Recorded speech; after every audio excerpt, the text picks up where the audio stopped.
Hello everyone, welcome to my new blog. So आज है 27 जुलाई और आज के दिन है संडे और दोपहर को आज मुझे दुकान से छुट्टी मिल जाएगी क्योंकि आज मेरे भाई का हॉस्पिटल में छुट्टी रहता है। क्योंकि पूरे दिन दुकान पर रहते रहते शरीर में काफी ज्यादा थकावट आ जाती है, इससे ज्यादा कुछ पढ़ाई भी नहीं हो पाती है और दोपहर को थोड़ा बहुत रेस्ट करने के बाद शाम तक शरीर में फुर्ती और ताजगी बनी रहती है, जिससे दुकान के साथ साथ पढ़ाई भी मैनेज हो जाती है। और पूरे दिन दुकान पर रहने के कारण मेरे पिछले कुछ टेस्ट मिस हो गए हैं। पूरे दिन दुकान पर रहते रहते केवल लेक्चर और डीपीएस ही सॉल्व हो पाती है और जिसके कारण थोड़े बहुत बैकलॉग भी हो गए हैं। और आज मुझे दोपहर को दुकान से छुट्टी मिलेगी, इसलिए मैंने सोचा है कि लेक्चर और डीपीएस ना अटेम्प्ट करने के बजाय रिवीजन कर लूंगा और किसी तरह कल दुकान पर ही टेस्ट को अटेम्प्ट कर लूंगा। और जैसा कि आप लोगों को पता है कि मैं सुबह सुबह उठने के बाद सबसे पहले अपने घर के बाहर आकर ताजी हवा में टहलता हूँ, जिससे पूरे दिन शरीर में ताजगी बनी रहती है। और फिर सुबह सुबह थोड़ी देर टहलने के बाद मैं वापस अपने घर आ जाता हूँ और फिर फ्रेश होकर चाय नाश्ता करके तैयार होकर दुकान पर आ जाता हूँ और दुकान पर आकर दुकान की साफ सफाई करता हूँ और थोड़ी देर रेस्ट करने के बाद अपनी स्टडी को कंटिन्यू कर देता हूँ, जिसमें मैं सबसे पहले टेस्ट का शेड्यूल चेक करता हूँ क्योंकि उसी के हिसाब से मुझे रिवीजन करना है। टेस्ट के शेड्यूल के हिसाब से मैं सबसे पहले बायो का रिवीजन करता हूँ, जिसमें structural organisation in animal, cell the unit of life और cell cycle and cell division शामिल है। एंड अभी मैं बायो में स्ट्रक्चरल ऑर्गेनाइजेशन इन एनिमल्स वाला चैप्टर रिवाइज करूंगा।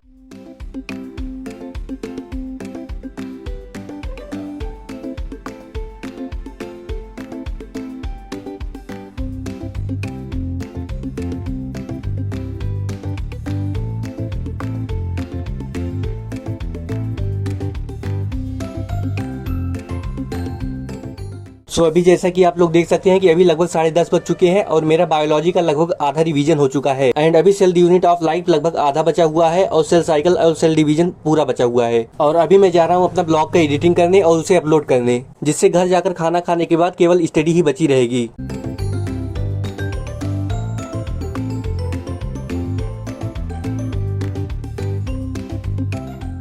और अभी मेरी एडिटिंग हो चुकी है डन। एंड अभी लगभग दोपहर के 11 बज चुके होते हैं और मैं खाना खाने के लिए घर जा ही रहा होता हूँ। रास्ते में देखता हूँ तो काफी तेज बादल छाए हुए होते हैं, लेकिन सुबह के टाइम पर ऐसा नहीं होता है। घर आने के बाद मुझे याद आता है कि आज संडे है और आज मुझे बाल कटवाना है क्योंकि मेरे बाल भी काफी बड़े हो गए हैं। अगर आज मैंने बाल नहीं कटवाया तो डायरेक्ट अगले संडे को ही मौका मिलेगा। तो मैं सबसे पहले अपने कपड़े चेंज करता हूँ क्योंकि मैंने ये कपड़ा आज ही चेंज किया है। सो नाउ मैं अपने कपड़े चेंज करने के बाद मार्केट में बाल कटवाने के लिए आ जाता हूँ और मेरा फोन घर पर ही डिस्चार्ज हो चुका था, इसलिए मैंने अपना फोन घर पर ही चार्जिंग पर लगा दिया था।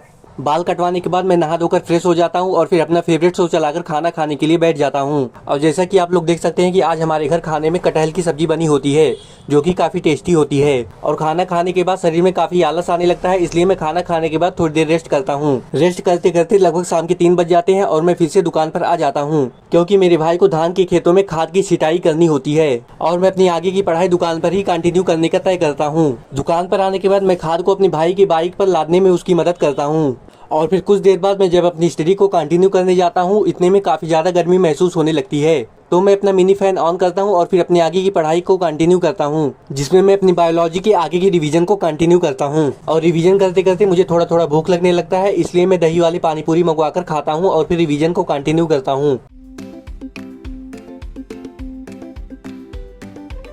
और जैसा कि आप लोग देख सकते हैं कि अभी लगभग बज चुके हैं 5 और मेरा बायोलॉजी का रिवीजन हो चुका है। एंड इसके बाद मैं अपना केमिस्ट्री का रिवीजन करता हूं, जिसमें some basic concept of chemistry और रेडॉक्स वाला चैप्टर शामिल है। और उसके बाद फिजिक्स का रिवीजन करता हूं, जिसमें यूनिट एंड मेजरमेंट और बेसिक मैथ शामिल है। ये सब चैप्टर्स काफी छोटे हैं, इसलिए मुझे इनमें ज्यादा टाइम नहीं लगा। Thank you for watching.